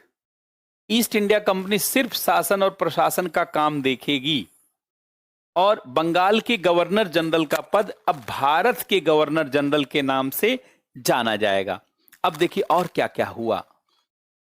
अब इसी एक्ट के माध्यम से यह व्यवस्था दी गई कि यूरोपीय कंपनियों को भी भारत में संपत्ति के संग्रहण का अधिकार होगा। पहले जानते हैं ईस्ट इंडिया कंपनी को मोनोपोली थी, बाकी कंपनियों को उतना राइट नहीं था, और यूरोपीय कंपनियों को तो बिल्कुल, यूरोप के बाकी कंपनियों को तो बिल्कुल भी राइट नहीं था। लेकिन इसी एक्ट के माध्यम से यूरोप के सभी कंपनियों से कहा गया कि वो भारत में संपत्ति बना सकते हैं, संपत्ति को अधिग्रहित कर सकते हैं, खरीद सकते हैं, ले सकते हैं। और इसी दौर में आप देखेंगे बहुत सारे इंफ्रास्ट्रक्चर बनाने का, रेलवे लाइन की शुरुआत से लेकर के टेलीग्राफ की शुरुआत से लेकर के बहुत सारी चीजों की शुरुआत हो रही। यही एक्ट है जिससे रुड़की में इंजीनियरिंग कॉलेज शुरू हुआ, जिससे आप देखेंगे कि बहुत सारी तकनीकी शुरुआत भी हो रही, बहुत सारी इंफ्रास्ट्रक्चर की शुरुआत भी हो रही। तो चार्टर एक्ट का चौथा पॉइंट मैं लिख रहा हूं,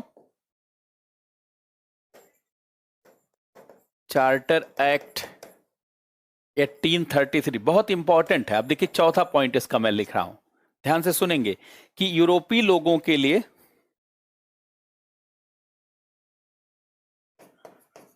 यूरोपीय लोगों,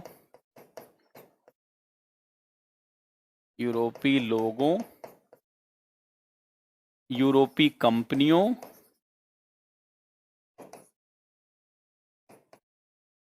कंपनियों को भारत में संपत्ति अधिग्रहण, अधिग्रहण का मतलब संपत्ति बनाने, अधिग्रहण बल्कि लिख देते संपत्ति बनाने का अधिकार दिया गया, संपत्ति बनाने का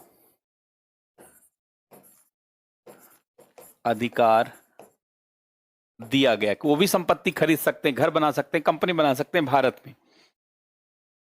यहीं से यूरोपीय उपनिवेशीकरण का पूरा मार्ग प्रशस्त हो रहा। पहले खाली एक कंपनी लूट रही थी, अब यहीं से सारी कंपनी, पहले ईस्ट इंडिया कंपनी लूट रही थी, अब सारी कंपनियां मिलकर लूटेंगी। इसी व्यवस्था से यूरोपीय औपनिवेशीकरण, औपनिवेशीकरण की, यूरोपीय औपनिवेशीकरण का विस्तार हुआ। यूरोपीय औपनिवेशीकरण का यहीं से विस्तार हो रहा है। यूरोपीय औपनिवेशीकरण का विस्तार हो रहा है।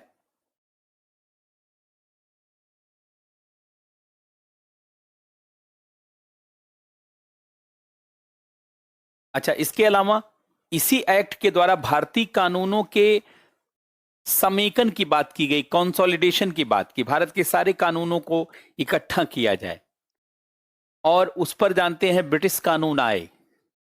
ब्रिटिश भारतीय कानूनों के समेकन और उसको लिखने का काम शुरू हुआ। जो भारत, जैसे पांचवा पॉइंट लिख लीजिएगा, इसी एक्ट के द्वारा भारतीय कानूनों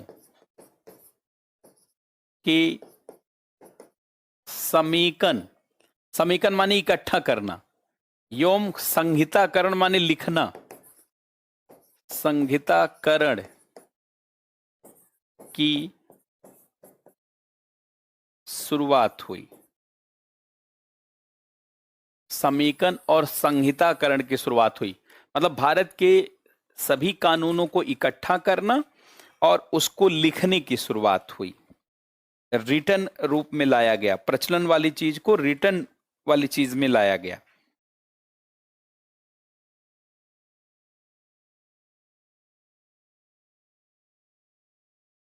और इसी जानते हैं एक्ट में व्यवस्था की गई कि गवर्नर जनरल की जो काउंसिल होगी, जिसमें पहले रेगुलेटिंग एक्ट में 4 पद थे, पीस इंडिया एक्ट में 3 पद कर दिए गए, पुनः 1 पद बढ़ा दिया गया। और लॉर्ड मैकाले यहीं से जानते हैं गवर्नर जनरल के काउंसिल में जुड़ा था, यहीं से इसी एक्ट्स में लॉर्ड मैकाले गवर्नर जनरल के काउंसिल से जुड़ा। तो एक छठा पॉइंट आप लिख लीजिएगा, गवर्नर जनरल की परिषद में 3 सदस्य के स्थान पर, 3 सदस्य के स्थान पर 4 सदस्य होगा, और मैकाले यहीं से जुड़ा, चौथा सदस्य। मैकाले चौथे सदस्य के रूप में जुड़ा। मैकाले चौथे सदस्य के रूप में यहीं से जुड़ा था।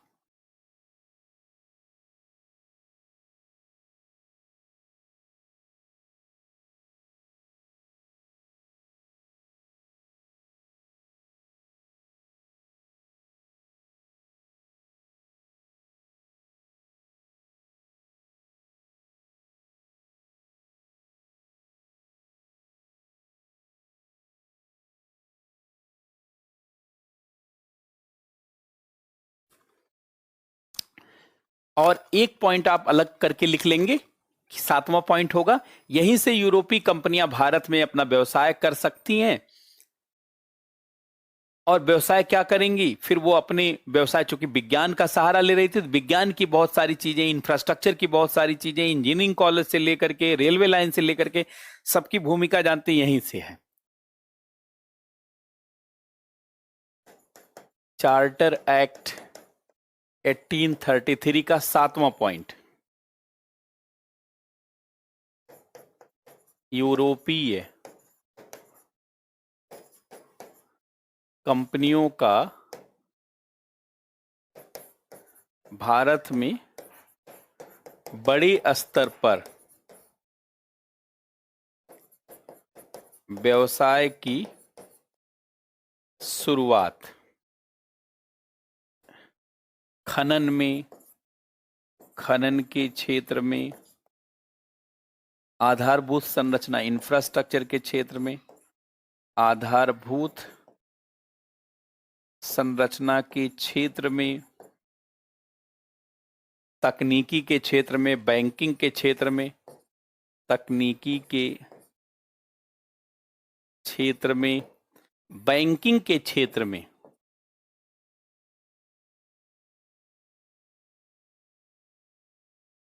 ये सारा इंश्योरेंस के क्षेत्र में, हाँ, विधि सदस्य के रूप में ऐड हुआ। देखिए, यही जो एक्ट है, इसी के माध्यम से आगे मैं सब पढ़ाऊंगा कि कैसे भारत में इंफ्रास्ट्रक्चर बना, कैसे सारी चीजें डेवलप हुई, तो इसी एक्ट के नाते जानते सब हुआ है। इसी एक्ट, एक चीज ध्यान रखिएगा, यही एक्ट में ये पॉइंट है, इसी के कारण ये रुड़की में इंजीनियरिंग कॉलेज, रुड़की में इंजीनियरिंग कॉलेज बना। आगे चल करके जानते टेलीग्राफ, रेलवे लाइन, एक्ट तो यही है, भले बाद में बना। टेलीग्राफ की शुरुआत, रेलवे लाइन, रेलवे लाइन कोई एकाएक थोड़ी बन गया, पहले से बन रहा था, वो तो उद्घाटन हुआ था 1853 में। रेलवे लाइन की शुरुआत, पीडब्ल्यूडी की जो शुरुआत हुई, रेलवे लाइन पहले से बन गई थी, वो तो 1853 में मुंबई से ठाणे तक उसकी शुरुआत हुई, लेकिन इसी एक्ट के द्वारा जानते हैं ये सारी चीजें हुई हैं। इसकी मैं पूरी लिस्टिंग करवा दूंगा, आप खाली बस इतने पॉइंट को आप ध्यान रखिएगा कि यूरोपीय कंपनियों का भारत में बड़े स्तर पर व्यवसाय की शुरुआत हुई।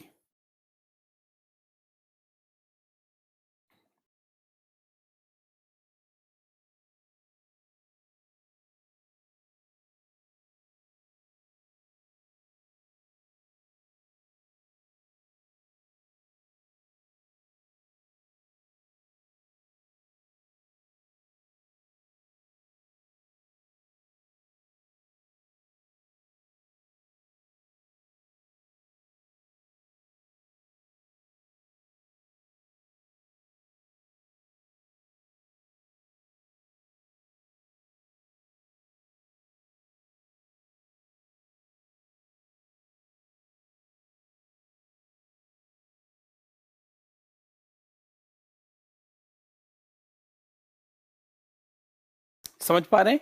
अगर नहीं देखिए तो ये ऐसे नोट कर लीजिएगा। College of civil engineering, college of civil engineering, ये 1847 रुड़की में शुरू हुआ। इसी को अब आईआईटी रुड़की कहा जाता है, आईआईटी रुड़की कहा जाता है, लेकिन इसी एक्ट के द्वारा है। इसी एक्ट के द्वारा जानते टेलीग्राफ की शुरुआत हुई। टेलीग्राफ यद्यप डलहौजी ने शुरू किया, लेकिन 1851 में ही टेलीग्राफ जानते बना दिया गया, 52 से शुरू हो गया, 1852 से शुरू। रेलवे लाइन, रेलवे बन तो पहले गई थी, लेकिन 1853 में मुंबई से ठाणे उद्घाटन हो गया, परिचालन शुरू हुआ। लेकिन कोई पूछे कि ये सब किस एक्ट के द्वारा हुआ था, कोई पूछे अगर किस एक्ट के द्वारा हुआ था, तो आप क्या बताएंगे? ये चार्टर एक्ट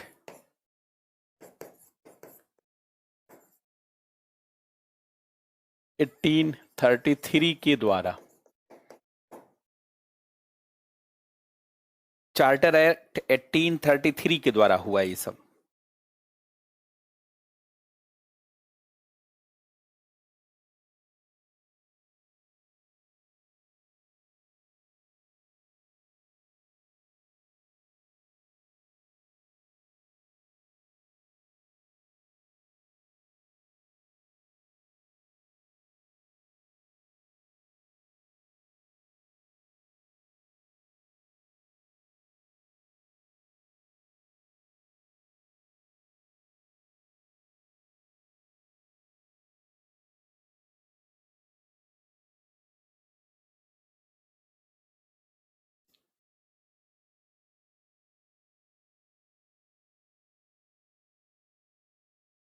तो ये चार्टर जानते हैं एक तरीके से कंपनी को, ईस्ट इंडिया कंपनी के एक अधिकार को समाप्त करता है, बाकी सभी कंपनियों को भारत में मौका देता है। ईस्ट इंडिया कंपनी से कहता है कि आप सिर्फ शासन और प्रशासन करिए, और धीरे धीरे जानते हैं बाकी सभी मामले में फ्री ट्रेड की तरफ ले जाता है। बाकी सारे जानते पॉइंट्स आपने देखा। अब इसके बाद चार्टर एक्ट, चार्टर एक्ट 1853 देखिए आप, यहीं से प्रतियोगी परीक्षा की शुरुआत होती है। पहले कंपनी का संरक्षण था सिविल सेवा के लिए, पहले आईसीएस के लिए, आईपीएस के लिए। देखिए पहले आईसीएस, जिसको आप आईएएस कहते हैं, आईपीएस, ये जो है इसके लिए कंपनी को अधिकार था किसे आईएएस बनाए, किसे आईपीएस बनाए, मतलब सिविल सेवा पर कंपनी को संरक्षण प्राप्त था। लेकिन यहां पर सिविल सेवा के मामले में कंपनी के संरक्षण को समाप्त कर दिया गया और सिविल सेवा में प्रतियोगी परीक्षा की शुरुआत हुई। सिविल सेवा के मामले में कंपनी के संरक्षण को समाप्त कर दिया गया और सिविल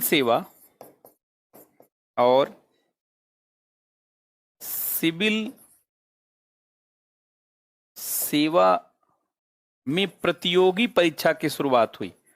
प्रतियोगी परीक्षा की शुरुआत हुई, परीक्षा की शुरुआत हुई।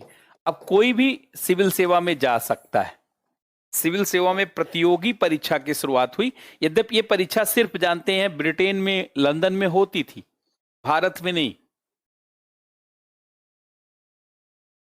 यह परीक्षा सिर्फ ब्रिटेन में होती थी,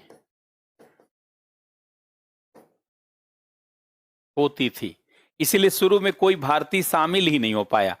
1863 में सत्येंद्र नाथ टैगोर, रविन्द्रनाथ टैगोर के बड़े भाई, वो इसमें शामिल हुए और पास हो गए थे। सत्येंद्र नाथ टैगोर भारत के पहले आईसीएस बने थे।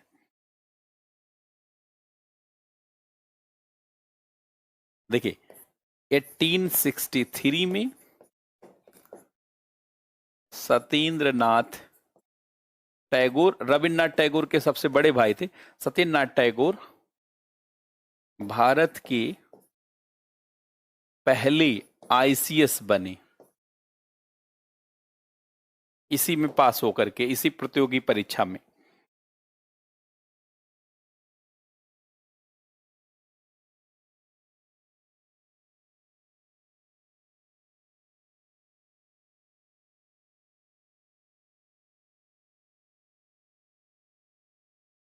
अच्छा, दूसरी सबसे महत्वपूर्ण बात तो ये थी। दूसरी सबसे महत्वपूर्ण बात, स्थानीय प्रतिनिधित्व का यहीं से सिद्धांत आया कि भारत से भी गवर्नर जनरल के परिषद में व्यक्ति होना चाहिए।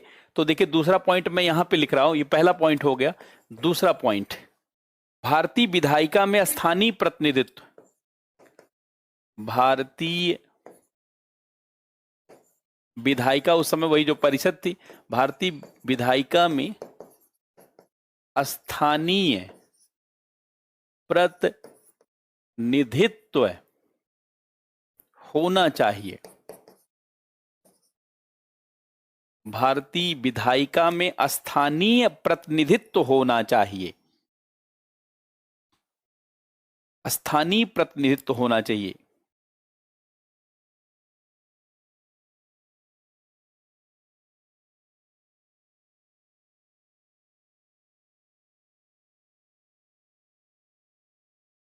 बहुत लोगों ने पास की, वो आगे चर्चा करेंगे। सिविल सेवाएं अलग से पढ़ाएंगे इसे में, तो उसको आपको उसमें सारी चीज को करवा देंगे, है कि नहीं। शुरुआत के कुछ इंटरेस्टिंग जो पॉइंट है वो तो मैं अलग से पढ़ाऊंगा। अभी तो आप खाली चार्टर एक्ट पढ़ रहे हैं, उस क्रम में बता रहे हैं। भारतीय विधायिका में स्थानीय प्रतिनिधित्व होना चाहिए, यह कंसेप्ट पहली बार आया, लेकिन गवर्नर जनरल को कहा गया कि उसको वीटो करने का राइट रहेगा। तो भारतीय विधायिका में स्थानीय प्रतिनिधित्व होना चाहिए, यह भी जानते हैं। एक बड़ी अच्छी पॉइंट यहां जुड़ी, यह भी बहुत अच्छा है, कई बार एग्जाम में पूछा गया है, और यह भी एग्जाम में पूछा गया है। और इसमें यह भी कहा गया कि जब तक कोई नया कानून ब्रिटिश संसद नहीं बनाती है, तब तक कंपनी जो अभी तक कानून रहेगा उसी के तहत, जानते, शासन व्यवस्था को आगे बढ़ाती रहेगी, शासन करती रहेगी। अर्थात संसद के द्वारा जब तक कोई आदेश पारित नहीं करता, तब तक कंपनी वाला कानून लागू रहेगा। अब इसको मैं तीसरे पॉइंट के रूप में लिख देता हूं। जब तक, देखिए, जब तक संसद, ब्रिटेन की संसद कोई आदेश पारित नहीं करती, तब तक भारतीय क्षेत्रों पर कंपनी का अधिकार, जब तक ब्रिटिश संसद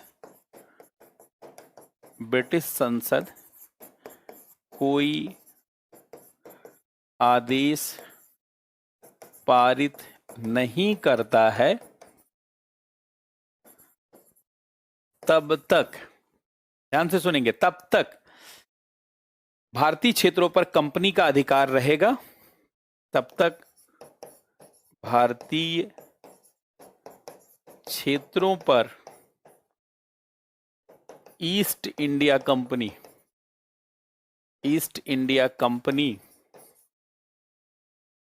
का अधिकार रहेगा।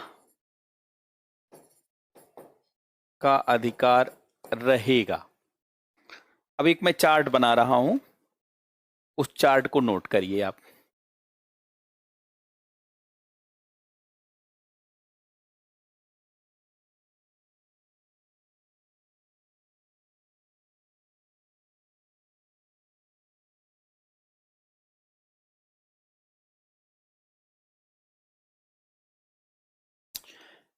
तो अब देखिए,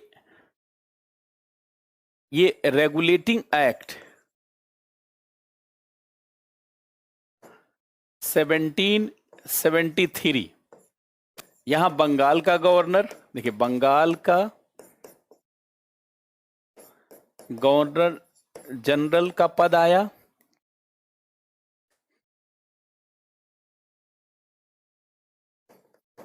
चार्टर एक्ट 1833, भारत के गवर्नर जनरल का पद आया।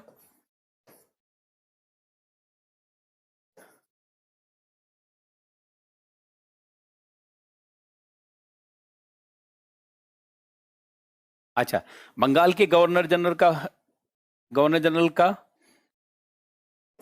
का पद बना, और कंपनी पर नियंत्रण, ईस्ट इंडिया कंपनी पर नियंत्रण शुरू। ईस्ट इंडिया कंपनी पर नियंत्रण शुरू। और यहां ईस्ट इंडिया कंपनी के व्यापारिक अधिकार को समाप्त कर दिया गया। ईस्ट इंडिया कंपनी के व्यापारिक अधिकार को समाप्त कर दिया गया। तो ईस्ट इंडिया कंपनी का व्यापारिक अधिकार यहां खत्म। अब देखिए ये 1858 का जो एक्ट आता है, इसके द्वारा ईस्ट इंडिया कंपनी का शासन खत्म करके ब्रिटिश शासन की स्थापना हो जाती है। ईस्ट इंडिया, पहले ये लिख ले फिर बाद में क्या वायसराय और क्या क्या ईस्ट इंडिया कंपनी का शासन समाप्त करके, ईस्ट इंडिया कंपनी का शासन समाप्त करके ब्रिटिश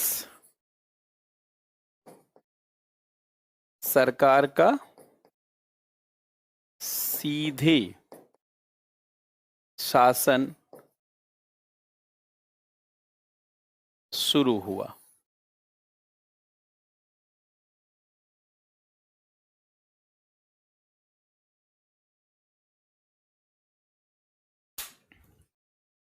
यहां से कंपनी पर नियंत्रण शुरू हुआ, यहां व्यावसायिक अधिकार समाप्त किया गया और यहां पूरी तरीके से शासन ही, कंपनी का शासन खत्म, अब ब्रिटिश शासन सीधे शुरू। तो आप देख सकते हैं कि पहले तो नियंत्रण किया गया, फिर उसका व्यावसायिक अधिकार खत्म और फिर उसका सारा अधिकार खत्म।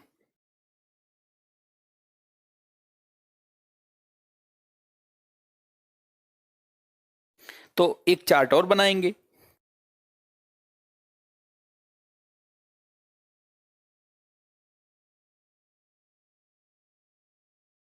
तो अब देखिए जैसे ईस्ट इंडिया, ध्यान से सुनेंगे, east India company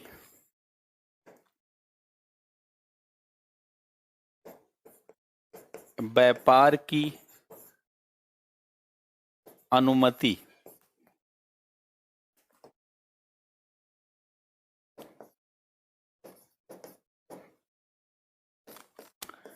east India company पर नियंत्रण की शुरुआत 1833 एक्ट, ये चार्टर एक्ट है,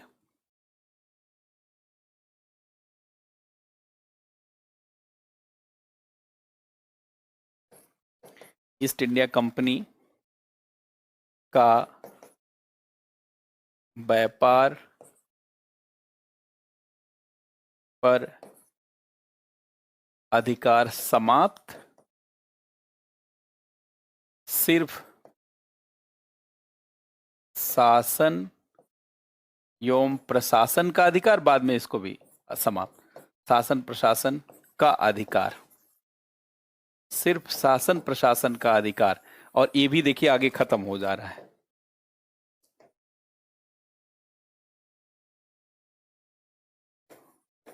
अभी इसको हमने पढ़ाया नहीं है लेकिन ये पहले ही बता दे रहे हैं कि ईस्ट इंडिया कंपनी का शासन प्रशासन पे अधिकार समाप्त, शासन प्रशासन पर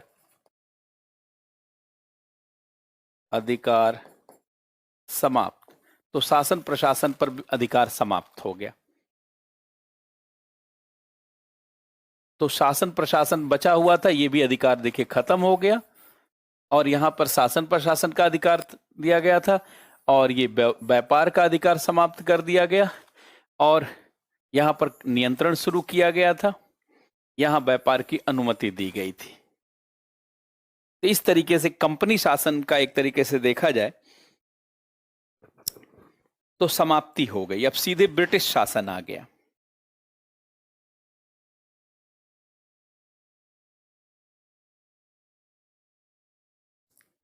अब हम लोगों ने जानते मोटे तरीके तौर पर यहां तक समझ लिया। अब इससे आगे जानते हैं, आगे बढ़ेंगे, लेकिन आज जानते शाम को क्लास नहीं है। एक चीज ध्यान रखेंगे, आज शाम को क्लास नहीं है और कल मैं दिल्ली से बाहर रहूंगा, मतलब सैटरडे, देखिए ध्यान सुनेंगे, शनिवार मतलब कल आपकी क्लास नहीं रहेगी, और संडे तो छुट्टी रहती ही है, और सोमवार को आपकी क्लास नहीं रहेगी। सोमवार को आपकी क्लास मतलब 2 दिन की क्लास नहीं रहेगी, क्योंकि मैं 3 दिनों तक, जानते, कल से लेकर के 3 दिनों तक दिल्ली के बाहर रहूंगा। तो सैटरडे कोई क्लास नहीं होगी, मंडे कोई क्लास नहीं होगी, मतलब अब ट्यूसडे से क्लास होगी, ट्यूसडे से क्लास होगी, अर्थात मंगलवार से क्लास होगी। और जो इधर क्लास 2 क्लास छूट रहा है, इसका मैं एक्स्ट्रा क्लास ले लूंगा।